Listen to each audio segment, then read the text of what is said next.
Hello, my name is Veronica and this is the video explaining why I'm moving out of Portugal.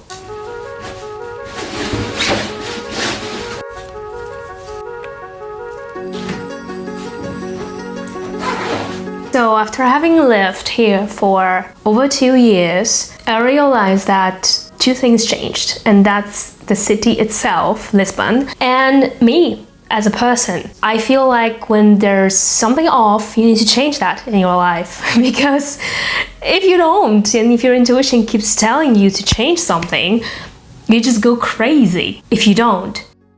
So when I came here for the first time 2 years ago, Lisbon was going through a second lockdown, and honestly, I like the city more than right now. There were no tourists, no people, and as an introvert, I don't like crowds, so that transition from the pandemic world to post-pandemic world in Lisbon hit me really hard. The access to nature here, let's say it's not the easiest. It's easy if you have a car. I find moving around the city very hard. For example, if I want to go to the park or wherever from the place where I live in Odivelas, I need to take at least 1-2 hours to go anywhere. If I want to go to Setúbal by public transportation, it takes me around 3-4 hours. I've been trying to adjust and I've been trying to get to like this place and being here. When I moved here, I thought that I liked living in cities more than living outside of the cities. And that changed 180 degrees. I don't like to live in chaos. I like to come to chaos. And for me, the city is a chaos. You may ask, Veronica, why don't you just get a car? And the answer is pretty simple. Cars are expensive here. And not only getting the car, but maintaining the car, repairing the car. And in these crazy times, gasoline, war, that's why for 2 years I haven't gotten one. Because I prioritized traveling, being more financially free. Of course, I'm talking about getting a car and paying for maintenance of the car if you are on Portuguese salary, just to be clear. And regarding being on the Portuguese salary, well, I think that everyone that is on Portuguese salary will understand that since November 2022, prices have gone up. You can definitely feel here the inflation. At the end of last year, I got a job and I've been giving a number of euros that I'll be receiving, and I was like, yay, that's good. And then at the beginning of this year, I received my first salary and I was like, huh? Turned out that my taxes increased. So the number that I agreed on, was still the same, but the government decided to take more taxes from me. So we definitely can feel that here. Another thing that absolutely pisses me off in this town is traffic and air pollutions that comes from traffic and light pollutions at night. In the morning, the whole city is absolutely in traffic, and from 5-6 p.m. onwards, it's the same. Imagine if you finish your work at 5 p.m. and you want to go for a walk or for a run, and you just breathe in all the fumes that come from the cars that are coming back from the offices. It's not really ideal thing for me. I'm definitely an afternoon runner. I would always go for a run after work, but with the time I gotten really discouraged. I was just breathing in all the fumes from the cars, Maybe not everyone will feel it, but around 2 years ago, something changed with how I smell things, and I can definitely feel stronger any kind of perfumes, scents, and also air pollutions. So sometimes I would ask someone, can you feel how polluted the air is today?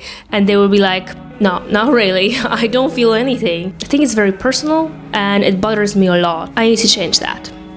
Sorry, Lisbon.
Okay, I finally arrived home and it's 2 days later. And it's time for another minus of living in Lisbon. As you may know or not, the apartments in Lisbon in the winter are definitely too cold. Usually outdoors are warmer than indoors. There's no central heating. For me, it was a little bit bizarre.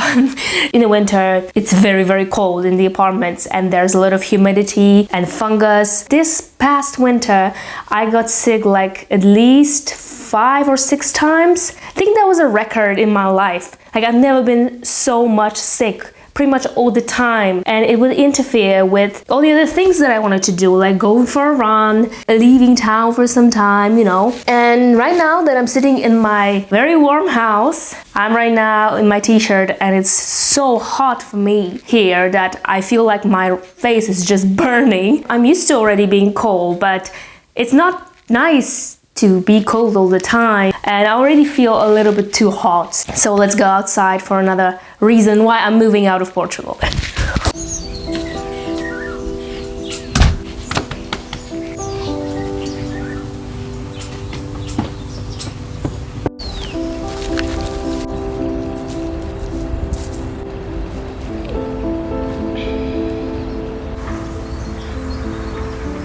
So the next reason why I moved out was because I felt like my life was going nowhere. I had a very hard time making friends. I could meet a lot of people and a lot of people wanted to meet 1, 2 times or just, you know, for coffee or for dinner. But usually those meetings were not too frequent. I want in my life deep connections with people, deep conversations. I hate small talk. Most of those people that I've met were like that.